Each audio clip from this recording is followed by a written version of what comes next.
Are you tired of thinking about drinking, trying to control it, and ending up in the same loop? Welcome to the Feel Good Alcohol Free podcast, where high achieving women learn how to step out of the stop start cycle and build a life that feels calm, clear, and alcohol free on purpose. I'm your host, Lindsay Henneke, accredited sober coach and former high functioning drinker. After more than a decade of drinking every night while keeping up a big career and a life that looked fine from the outside, I rebuilt my identity from the inside out. Now I help women stop negotiating with themselves and trust their own decisions again. This isn't a podcast full of cliches or willpower pep talks. You're getting real conversations, lived experience coaching, and practical tools you can use inside your actual life, not perfect conditions. So take a breath. You're here because you're ready to feel good in your real life. So let's get started.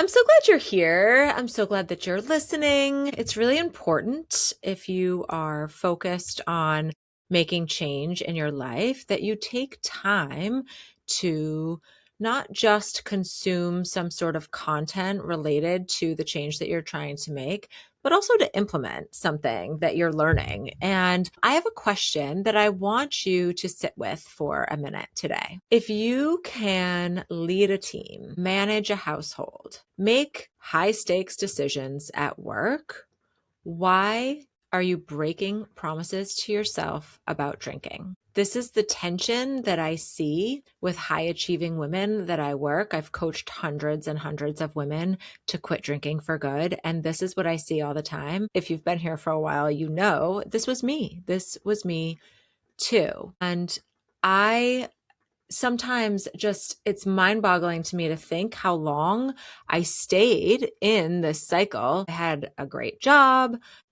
I made really challenging decisions all day long, and things were on the line if I effed up, and it was, ongoing all the time. Everything looked so good. And internally, I had, and maybe you have this too, this frustrating pattern where my own word really stopped meaning anything when 5 o'clock came. So today I want to talk about why that happens and why rebuilding self-trust might be the most important leadership move that you ever make. So maybe it sounds something like this. You're waking up every day and you're saying, not tonight. I'm not drinking tonight. And then 5 o'clock rolls around and the conversation starts, maybe even earlier. I used to have these little mind negotiations, rationalizations, justifications, whatever you want to call them.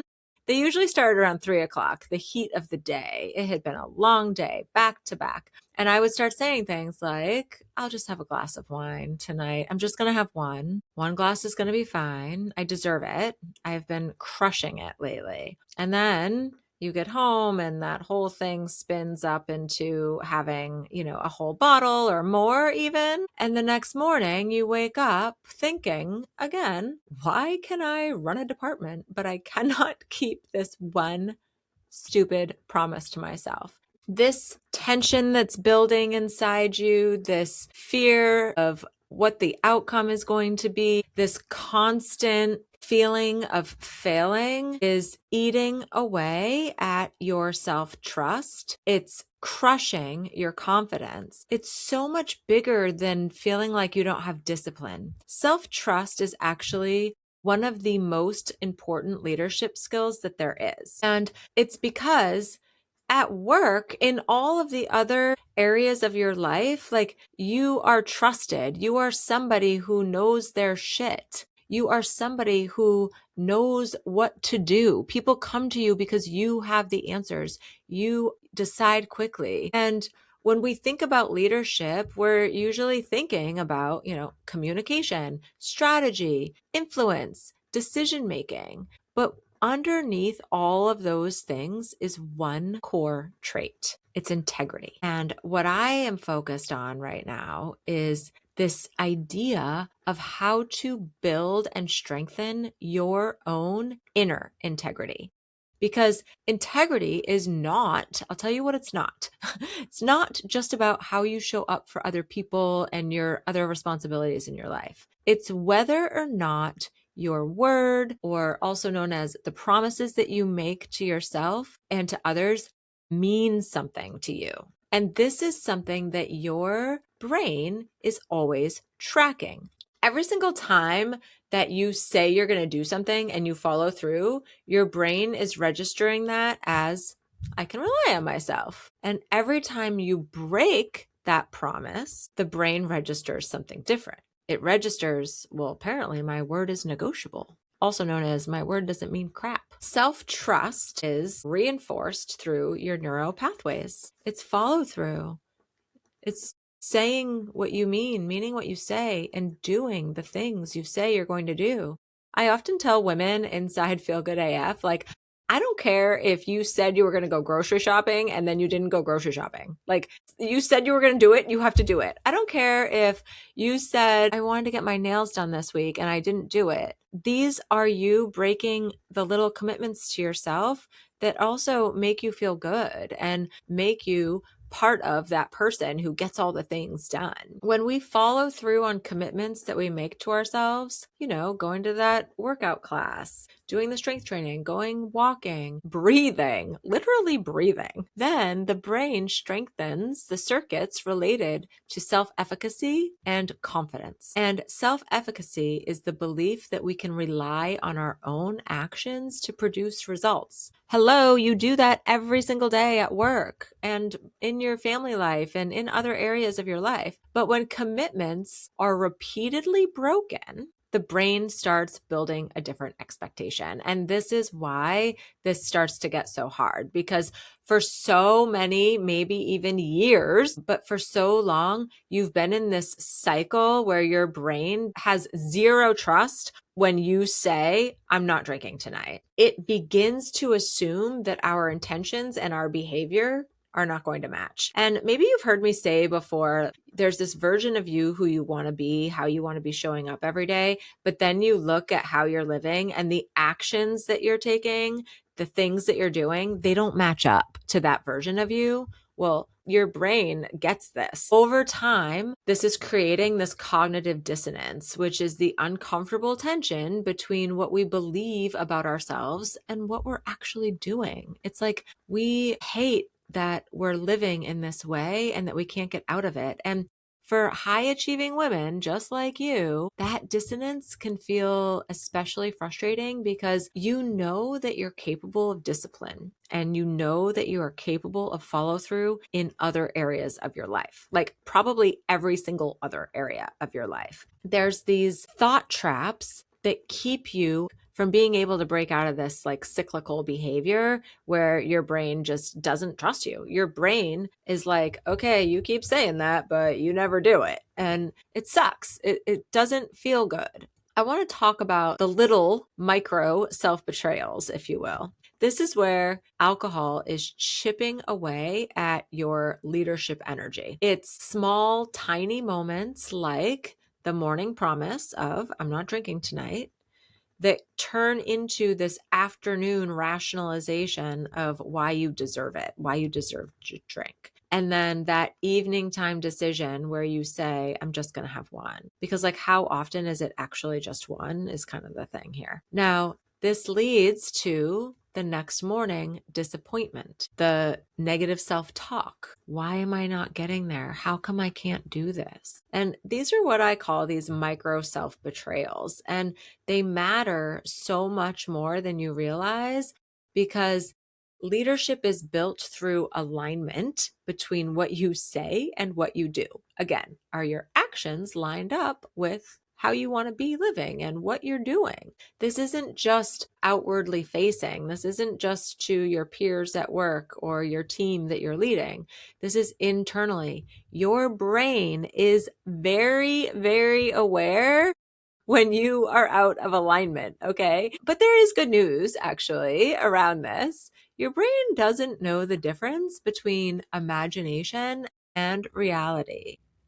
All right, I know you're eager for me to get back to this episode because you're loving it, but all right, I have a quick little share before we get back to it. We had a couple of really warm days here in Vermont recently, and the second the weather shifts, I start getting excited about having friends over and mixing up something fun that's not alcohol. And lately, I've been playing around with Lapos non-alcoholic Amaro, and it is so good. It's inspired by the traditional Italian Amaro flavor profile. So you get these really interesting botanicals. Think pine, eucalyptus, a little licorice, cinnamon, orange blossom. It has that complex grown up taste that makes a drink feel special without the alcohol.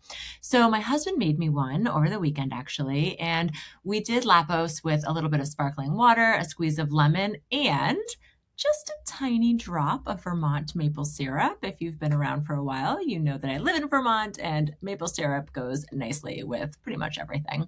So it was the perfect little evening treat after a warm day. And the most exciting part is you can now find Lapos at your local Whole Foods. So if you're already doing your grocery shopping, you can literally just add it to your cart while you're there.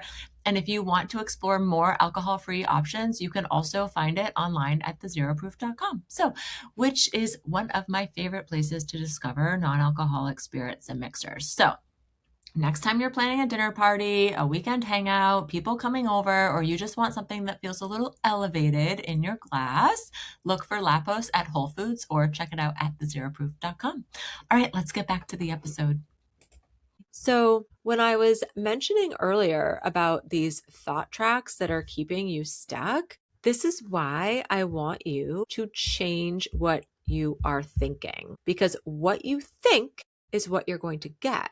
If you start thinking the thoughts that are going to get you out of that cycle, the brain gets on board with that. It's like, oh, okay. I mean, it's like super awkward and uncomfortable at first because it's different. The brain is trying to process it, catch up, like, oh, what are we doing here? This is different. But eventually, you keep thinking the new thoughts, then the brain's going to get on board. This is exactly what I teach the women in Feel Good AF is like, okay, we break down your current thoughts. We talk about how basically none of them are true, which I know that maybe you're like, but Lindsay, I'm always right. I always thought that too. Don't worry. Just because we think it doesn't mean it's true. So we break down what you're actually thinking and we literally change like what your new thoughts and thought patterns need to be. And then you have to practice them on repetition. You have to keep saying the new thoughts and thinking the new thoughts until you believe them. That's actually how this works because you have so much more control over your life and over circumstances in your life than you think that you do. And it's because so many of the thoughts in our head are just repetitive and they're not even true. But we just keep saying them because our brains are so lazy. Our brains are thinking what it thought yesterday and the day before. And so you have to actively change your thoughts because what you think is what you're going to get. I'm going to switch gears a little bit here. Alcohol creates an erosion of personal authority. So, authority is not just how other people see you, it is how you experience yourself. You have to feel like you have a level of authority. And when women come into my world, this is something that they might describe as like a feeling of being a little underpowered, like their lives are not falling apart. In fact, they've really got their crap together. There's nothing outwardly wrong except for this feeling on the inside because they're less confident than they know they could be. And it's because of these thought tracks that are reinforcing the mindset that like they're never going to be able to, quit drinking or control their drinking or stop thinking about alcohol because that's really the goal. Most women who I work with, and this was me too. I was like, I am so tired of thinking about alcohol all the time. When we're focused on that, our confidence starts to shrivel up a little. So they're also feeling a little less clear, a little less steady. And alcohol creates this effect because it becomes the one place where our own leadership breaks down. I mean, we're constantly telling ourselves that we're not going to drink, but we ditch that whole pep talk we gave ourselves in the morning. And so that is our leadership breaking down. And when you repeatedly override your own decisions, that's when you start questioning yourself. And you're not just questioning yourself about your relationship with alcohol, but you're questioning everything. Self-doubt kicks in big time. Alcohol affects the brain systems responsible for impulse control and decision making. The prefrontal cortex plays a key role in long-term planning, judgment, and emotional regulation. So, alcohol temporarily reduces activity in this part of the brain. Can we talk about how important our brain is? First of all, our brain is very important. We need to take care of it. And we're literally using a substance that reduces activity in our very important brain, in this part of the brain. At the same time, it increases activity in the brain's reward system. And this combination makes that short-term relief feel pretty much more compelling than any of your long-term goals. A woman may genuinely mean it when she decides in the morning that she's not drinking.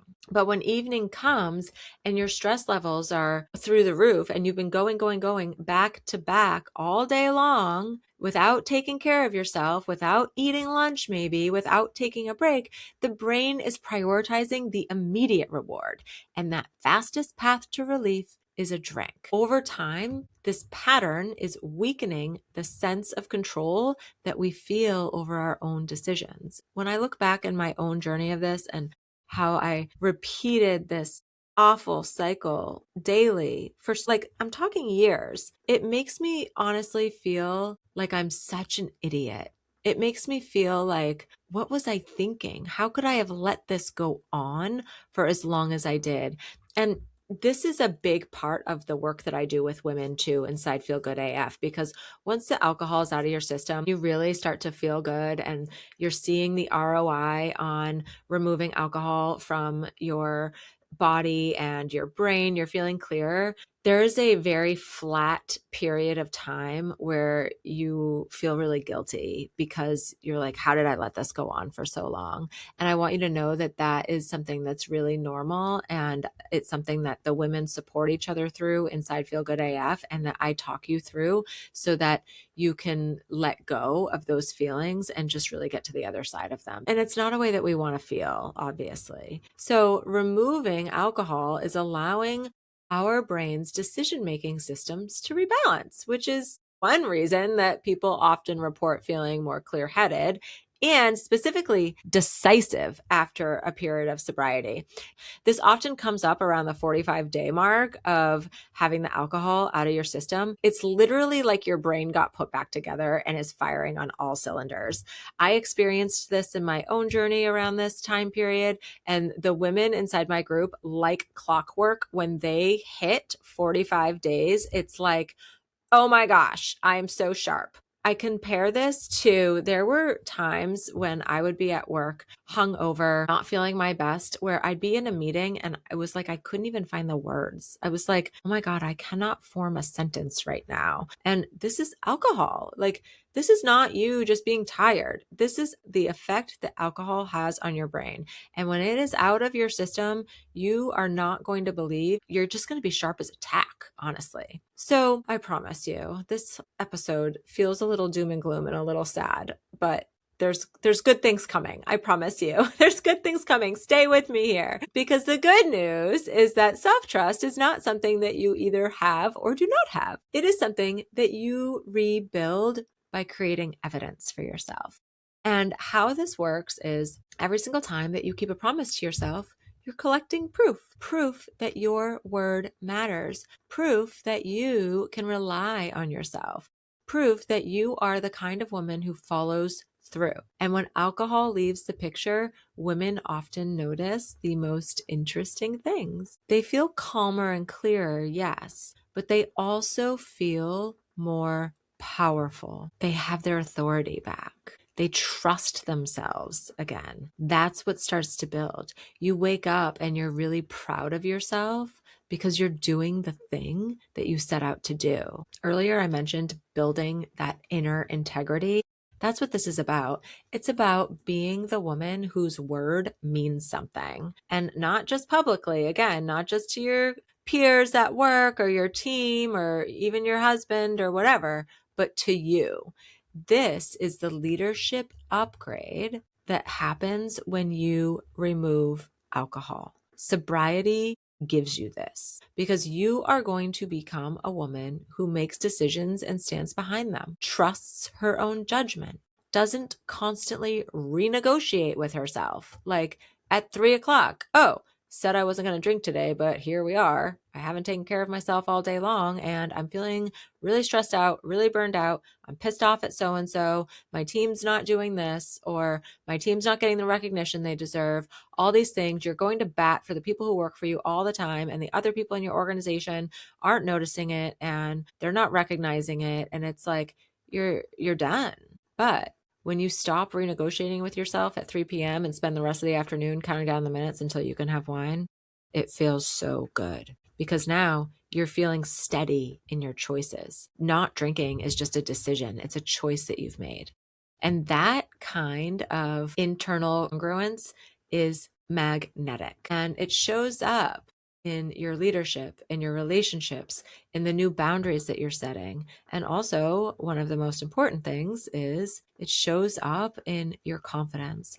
And so many women, like including myself in this journey, we don't realize how much alcohol has been interfering with all of this until it's gone. Here's what I want you to think about. If you are a woman who leads in your career, in your family, and you're feeling frustrated by this one area of your life, A, I want you to stop feeling bad about it because you're not alone. And then B, you're not alone. There are so many women who are suffering just like you are and going through this tension.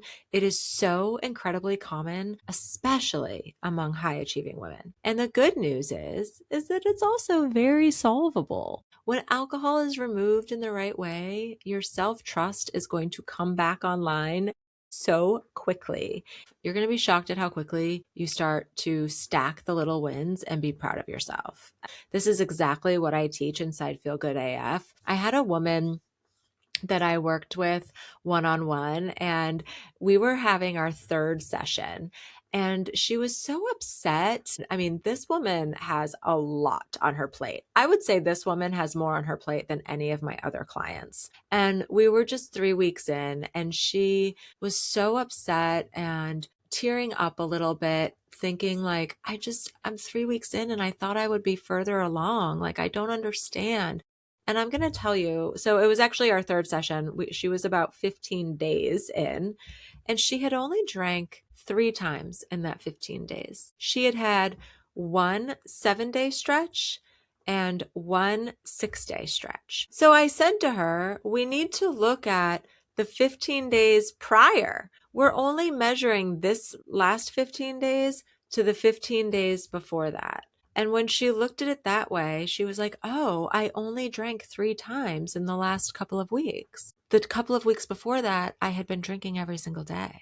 So that's how I want you to look at this. I know that you're done negotiating with yourself about this, but you also cannot look at every time you have a drink as a failure, because that's like reigniting the thought tracks that I was talking about earlier in the episode that get you stuck. These thought tracks of like, oh, I'm never going to get there. This is so hard. Because when you look at having a slip or a drink as like this failure, as the signal of you not being as far along as you wanted to be, it keeps you stuck.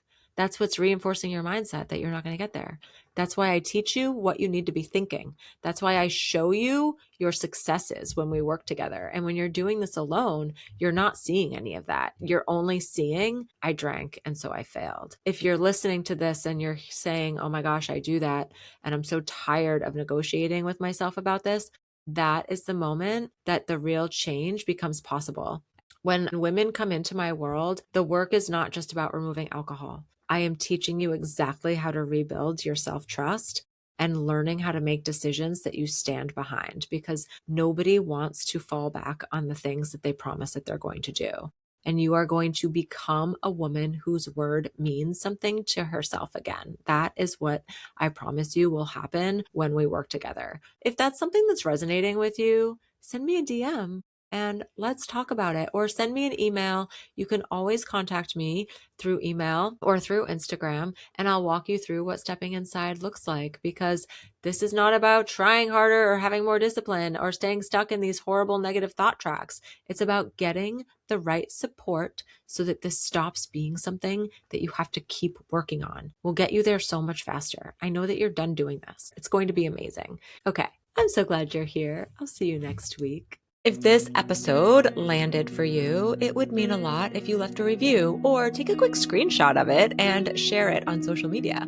That's how this show reaches more women who are ready to stop living in the drinking loop and start leading themselves with confidence again. I'm on a mission to change the way high-achieving women think about alcohol, because you don't need more willpower or more rules around your drinking. You need real support, real tools, and the truth about what's actually possible for you. So keep showing up for yourself, keep telling the truth about what you want. And remember, the life you want isn't found in a glass or a bottle of wine. It's built in the decisions that you can stand behind, the ones that you feel really good about. My DMs are always open, and I can't wait to get to know you better. I will see you next week in the next episode.